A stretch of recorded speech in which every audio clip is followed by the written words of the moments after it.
നമസ്കാരം. ഇന്ന് ഞാനിവിടെ വളരെ സിമ്പിളും ക്രിസ്പി ആയിട്ടുള്ള നല്ല ടേസ്റ്റി ആയിട്ടുള്ള കയ്പ്പയ്ക്ക ഫ്രൈൻ്റെ റെസിപ്പിയാണ് ഷെയർ ചെയ്യാൻ പോകുന്നത്. അപ്പോൾ അതിന് വേണ്ടി ആദ്യം നമുക്ക് കയ്പ്പയ്ക്കാനെ ഇതുപോലെ ഒന്ന് കട്ട് ചെയ്തെടുക്കണം. അതിൻ്റെ കുരു ഹാർഡായിട്ടുണ്ടെങ്കിൽ നമുക്ക് കുരു എടുത്ത് മാറ്റാം. എന്നിട്ട് കട്ട് ചെയ്ത് വെച്ച കയ്പ്പയ്ക്കാനെ ഒരു ബൗളിലേക്ക് ഇട്ട് കൊടുക്കാം. അതിന് കയ്പ്പ് കുറയാൻ വേണ്ടിയിട്ട് കുറച്ച് ഉപ്പ് ഇതിലേക്ക് ഇട്ടിട്ട് നന്നായി മിക്സ് ചെയ്തൊരു 15 മിനിറ്റ് ഒന്ന് സൈഡിൽ റെസ്റ്റ് ചെയ്യാൻ വെച്ചിട്ട് 15 മിനിറ്റിന് ശേഷം നന്നായിട്ടൊന്ന് വെള്ളത്തിലൊന്ന് കഴുകി എടുക്കാം. അപ്പോൾ അതിൻ്റെ കയ്പ്പൊന്ന് കുറഞ്ഞ് കിട്ടും. ഇനി നമുക്ക് ഒരു അരിപ്പയിലേക്ക് ഇട്ടിട്ട് അതിൻ്റെ വെള്ളമൊക്കെ ഒന്ന് ഊറ്റിയെടുക്കാം.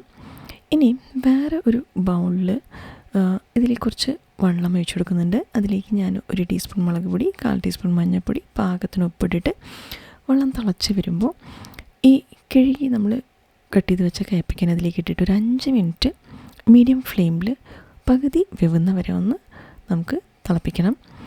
വെള്ളം നമുക്ക് വേണമെങ്കിൽ വറ്റിച്ചെടുക്കാം, അല്ലെങ്കിൽ കയ്പ്പയ്ക്കാനെ വെള്ളത്തിൽ നിന്ന് ഊറ്റിയെടുക്കാം. കയ്പ്പ് കുറച്ചുകൂടി കുറഞ്ഞ് കിട്ടും. എനിക്ക് വറ്റിക്കുന്നതാണ് കൂടുതൽ ഇഷ്ടം. എന്ന് വെച്ചാൽ അതിൻ്റെ വൈറ്റമിൻസൊക്കെ അതിലുണ്ടാവും. എന്നിട്ട് എണ്ണ ചൂടാക്കിയെടുത്തതിന് ശേഷം നമ്മൾ ഈ പകുതി വെന്ത കയ്പ്പയ്ക്കാനെ എണ്ണയിലിട്ടിട്ട് നന്നായിട്ട് ഗോൾഡൻ ബ്രൗൺ കളറും ക്രിസ്പി ആവുന്നവരെ ഒന്ന് ഫ്രൈ ചെയ്തെടുക്കണം.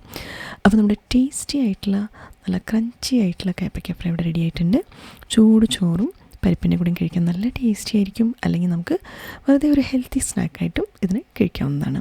അപ്പോൾ ഈ റെസിപ്പി ഉണ്ടാക്കുമ്പോൾ പ്രത്യേകം ശ്രദ്ധിക്കേണ്ട ടിപ്സ് എന്താണെന്ന് വെച്ചാൽ, നമ്മൾ കയ്പ്പയ്ക്കാനെ പച്ചയ്ക്ക് ഡയറക്റ്റായിട്ട് എണ്ണയിൽ വറക്കുമ്പോൾ അത് ഫ്രൈ ആവാൻ കുറേ നേരം പിടിക്കും.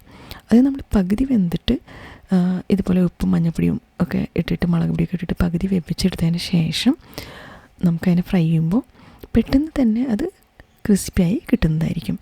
അപ്പം ഇതുപോലെ നിങ്ങളൊന്ന് ട്രൈ ചെയ്ത് നോക്കിയിട്ട് നിങ്ങളുടെ അഭിപ്രായങ്ങളൊന്ന് അറിയിക്കുക. റെസിപ്പി ഇഷ്ടപ്പെട്ടെങ്കിൽ ലൈക്ക് ചെയ്യുക, ഷെയർ ചെയ്യുക, സബ്സ്ക്രൈബ് ചെയ്യുക. അടുത്ത വീഡിയോയിൽ ഒരു പുതിയ റെസിപ്പി ഞാൻ വരുന്നതായിരിക്കും. എല്ലാവർക്കും നന്ദി, നമസ്കാരം. Thank you.